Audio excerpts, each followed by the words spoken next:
قمرون قمرون.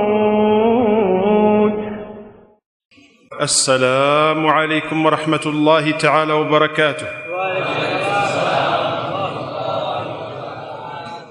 في انجلترا بريطانيا واحد شيخ اسمه أمير الأوروبا اسمه الشيخ حافظ باتيل. Di Inggris ada penanggung jawab tetua sana yang beliau memikirkan dakwah di seluruh Eropa, namanya Hafid Patel. أيوة. إبراهيم. Ismu Ibrahim. إبراهيم. Hafid Ibrahim Patel. باتيل. المهم هو جاء عن طريق المشايخ، هو من كوجرات من الهند في زمان الشيخ محمد يوسف رحمة الله عليه مؤلف حياة الصحابة ومنتخب الأحاديث. Beliau datang dari Gujarat, India, datang atas arahan para masyayikh untuk memikirkan dakwah di Eropa di zamannya Syekh Yusuf yang menyusun Hayatus Sahabah.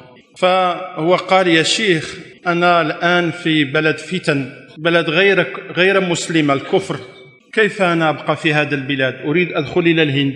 Maka Hafid Ibrahim datang kepada Syekh Yusuf, Syekh, bagaimana saya bisa hidup di Eropa? Suasana rusak, saya ingin pulang aja ke India, kata beliau. فقال أنت تريد المشورة فيها الخير والبركة والحفاظة. Kamu ingin musyawarah apa enggak? Musyawarah itu barokah, ada penjagaan dari Allah. عليك بجهد النبوة خاتم النبوة. Kamu pegang benar usaha kenabian, usaha dakwah, usaha akhir dari para nabi. فرجع يجتهد. Maka Hafid Ibrahim tadi pulang ke Inggris, kemudian usaha dakwah di sana. فكان يؤدي للصلاة ولا يجد واحد معه يصلي، يدق الباب يقول يا أخي تعالى نصلي جماعة. نعم كيف؟ كان يؤدي للصلاة عندما حان وقت الصلاة. نعم. وما في واحد حتى يصلي معه، يمشي إلى الباب واحد من المسلمين يقول يا أخي تعالى صلي معي جماعة، أنا لا أصلي وحدي. Waktu beliau datang ke Inggris, beliau azan. Ketika sholat sudah waktunya, beliau azan. Nggak ada seorang pun datang. Akhirnya beliau jauhlah dulu, ngetok pintunya orang Islam yang beliau kenal. Ayo bantu saya sholat, saya nggak biasa sholat sendirian. وكان يعلم القرآن 3 أولاد بس في الحلقة، 3 أولاد يعلمهم شوية من القرآن. Kemudian beliau ngajar sedikit, kesibukan beliau ngajar Quran, punya murid 3 di Eropa sana. فالمشايخ قالوا له يا حافظ يا إبراهيم إذا أنت تجتهد للدين ما يبقى 3 أولاد فقط تعلمهم الدين، بل الله سبحانه وتعالى يفتح المدارس ويفتح المراكز، ولكن حتى الإنسان يؤمن بهذا الشيء لا بد من المجاهدة. Maka masyayikh bilang pada beliau, "Hai Ibrahim, kalau kamu terus usaha dakwah, nanti yang kamu ajar bukan hanya 3 orang ini. Allah akan buka untuk kamu dengan sebab usaha dakwah madrasah-madrasah, markas-markas. Tapi untuk menuju orang itu melihat kenyataan ini, maka perlu melalui macam-macam pengorbanan." وبفضل الله عز وجل حقق الله هذا الشيء من كلام الشيخ محمد يوسف. قال له يا حافظ، لأنه هو حافظ القرآن، يا إبراهيم غير المسلمون هم يجتهدون بالليل والنهار حتى مكة المكرمة والمدينة المنورة تصير مثل لندن وباريس في الفساد، ولكن نحن إن شاء الله نجتهد حتى تكون باريس ولندن مثل مكة المكرمة زادها الله شرفا، والمدينة المنورة صلى الله على صاحبها في زمن الرسول صلى الله عليه وسلم إن شاء الله. Maka apa yang dikatakan Syekh Yusuf kepada Hafid Ibrahim tadi jadi kenyataan. Di antara yang beliau katakan kepada Hafid Ibrahim, "Hei Ibrahim," kadang-kadang dipanggil Hafid karena memang beliau hafal Quran. Sekarang orang-orang non-muslim usaha, mereka ingin Mekah dan Madinah jadi rusak biar seperti London dan seperti Paris. Insya Allah dengan izinnya Allah kami akan usaha di Eropa dan di Inggris. Kita usaha-usaha biar Paris jadi seperti Mekah dan London jadi seperti Madinah di zaman Rasulullah sallallahu alaihi wasallam. Kata Syekh Yusuf pada Hafid Ibrahim tadi. والآن الحمد لله رأينا بأعيننا مراكز دعوة ونشر الخير في لندن، في دوزبيري، في كل المدن، في إنجلترا، و7 مدارس وزيادة مدرسة للبنات Allahu Akbar, Allahu Akbar, Allahu Akbar. Beliau mengatakan, kami lihat sendiri sekarang apa yang dikatakan Syekh Yusuf jadi kenyataan. Sekarang di London saja ada 7 madrasah. Dan masih ada madrasah lain yang khusus untuk para wanita. Itu di London.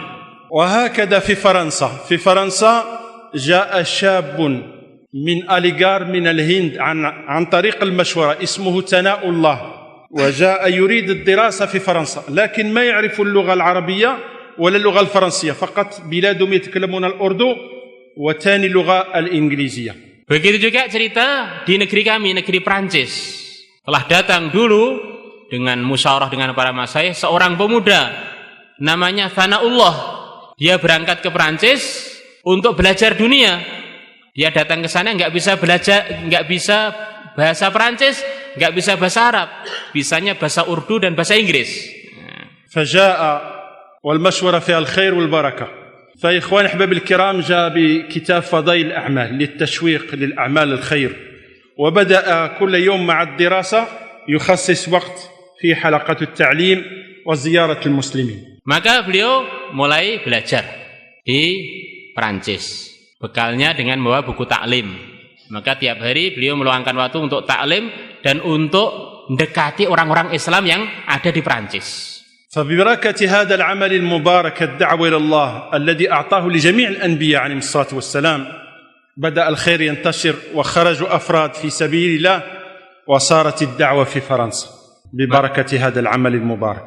Ringkasnya dengan sebab adanya usaha mubarakah ini, usahanya para anbiya dan usahanya Khatamul Anbiya, akhirnya mulailah tersebar kebaikan di Prancis. Akhirnya ada beberapa orang dengan geraknya Syekh Thanaullah tadi mulai keluar fi sabilillah. الماء الذي يجري كل المخلوقات تستفيد منه صالح للعادة والعبادة. صالح للعادة، العادة يغتسل منه الإنسان ويعبد به ربه يتطهر منه وكذا. Air para hadirin kalau mengalir maka ini jadi baik untuk keperluan kita dan juga baik untuk ibadah kita. Kalau air mengalir bisa untuk mandi, bisa untuk wudu, bisa untuk macam-macam keperluan. ولكن الماء الذي يجمد فيصير لا صالح لأي شيء، يكون فيه الذباب ويكون متوسخ متلطخ ما يصلح لشيء. Tapi kalau air itu nggak mau gerak, akhirnya lama-lama tidak bisa dibuat apa-apa. Akhirnya macam-macam kotoran masuk di situ, jadi mutawassikh, jadi kotor dan terkontaminasi.